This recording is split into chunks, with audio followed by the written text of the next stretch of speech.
I've been thinking about myself today, thinking how have I changed, how I really don't care if you are here or if you don't stay. Now I'm feeling those winter blues, but I don't wanna cry. All we ever do is laugh it off, and I'm sick and I don't know why. Do you remember that night we met? I thought you looked so fine. Guess we have to agree to disagree for this one last time. Pretty weird that day when we did not exchange our hellos. I wasn't looking out for you, I'm sorry, I'm so shallow. But I'm still looking forward to watching part 2 of Deathly Hallows with you.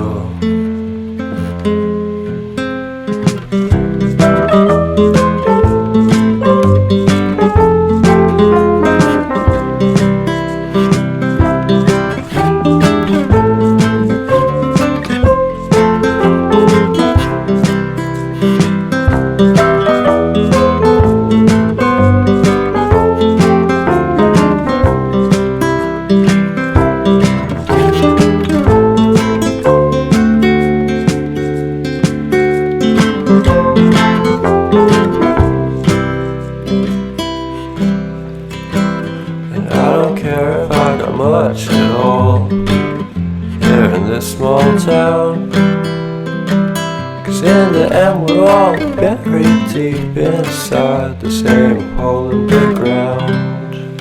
மைந்தன் தூய ஆவியின் திரியேக ஆசீர்வாதம் நம் அனைவரையும் வழிநடத்தி காப்பதாக. ஆமேன். இறை இயேசுவுக்குள் அன்பான என் அன்பு இறை மக்களே, நாம் தொடர்ந்து இந்த உபாகமம் நூலை தியானித்து வருகிறோம். இந்த நாளிலும் நம்முடைய தியானத்துக்காக உபாகமம் 26ஆம் அதிகாரம்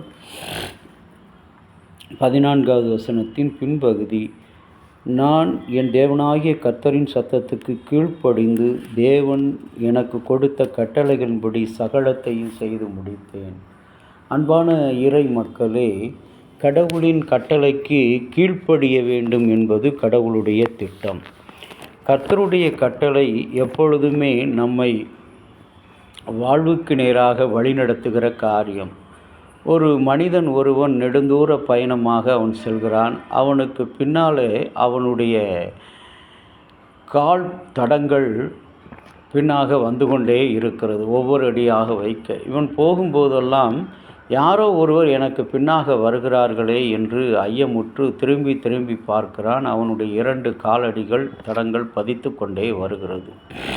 இதை பார்க்கும்போது அவனுடைய மனதிற்கு ஒரு பெரிய சஞ்சலம், ஏதோ ஒரு பயம், வருத்தம்.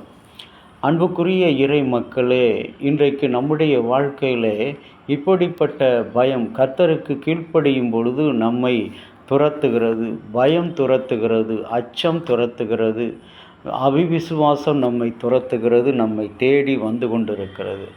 ஆபிரகாம் கர்த்தருக்கு கீழ்ப்படிந்தான். அவனுக்கு எல்லாவற்றையும் சம்பூர்ணமாக நம்முடைய தேவன் கொடுத்தார்.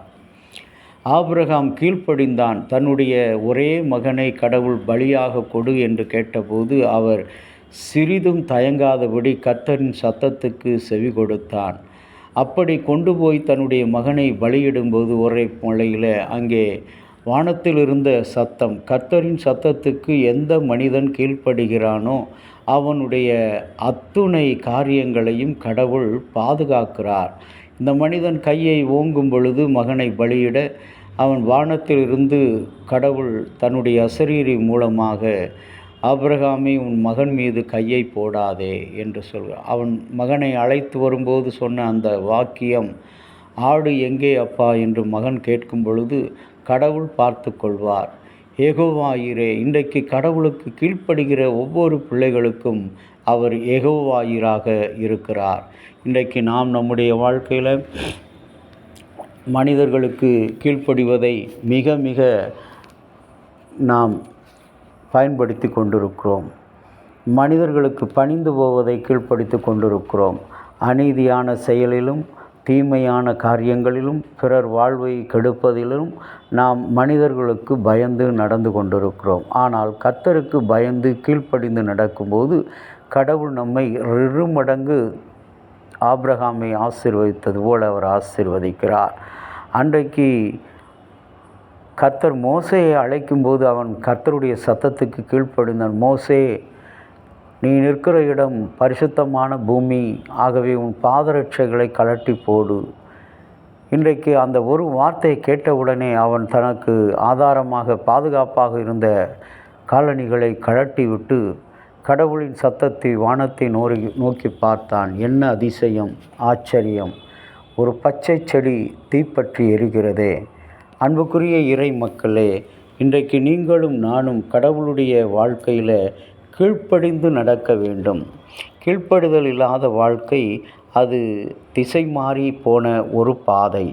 ஆகவே தான் ஆண்டவருக்குள் அழைக்கப்பட்டிருக்கிற கர்த்தருடைய பிள்ளைகள், பெரியோர் சிறியோர் குழந்தைகள் யாராக இருந்தாலும் கடவுளுடைய சத்தத்துக்கு கீழ்ப்படிந்து அவர் சொன்னபடியெல்லாம் செய்ய வேண்டும். உன்னைப் போல உன் அயலானையும் நேசி என்று சொன்ன அந்த வார்த்தையின்படி அயலானை நேசிப்போம், ஆண்டவருக்கு கீழ்ப்படிந்து நடப்போம். நம்முடைய வாழ்க்கையை கடவுள் பாதுகாக்கிறவராக 2 மடங்கு ஆசீர்வதிக்கிறவராக இருக்கிறார். கர்த்தரை நோக்கி ஜெபிக்கலாமா? நேசமுள்ள இயேசு சுவாமி, இந்த ஆசீர்வதிக்கப்பட்ட நல்ல நாளை எங்களுக்கு நீர் தந்தபடினால உம்மை தோத்தரிக்கிறோம். இந்த காணொளி வழியாக இந்த ஜெபத்திலும் இந்த தியானத்திலும் கலந்திருக்கிற பிள்ளைகள் அனைவரையும் உம்முடைய பரிசுத்தமான கண்களினால் நீ நிரப்பி அவர்களை ஆசீர்வதியும். உமக்கு கீழ்ப்படிந்த பிள்ளைகளாய் வாழ உதவி செய்யும்.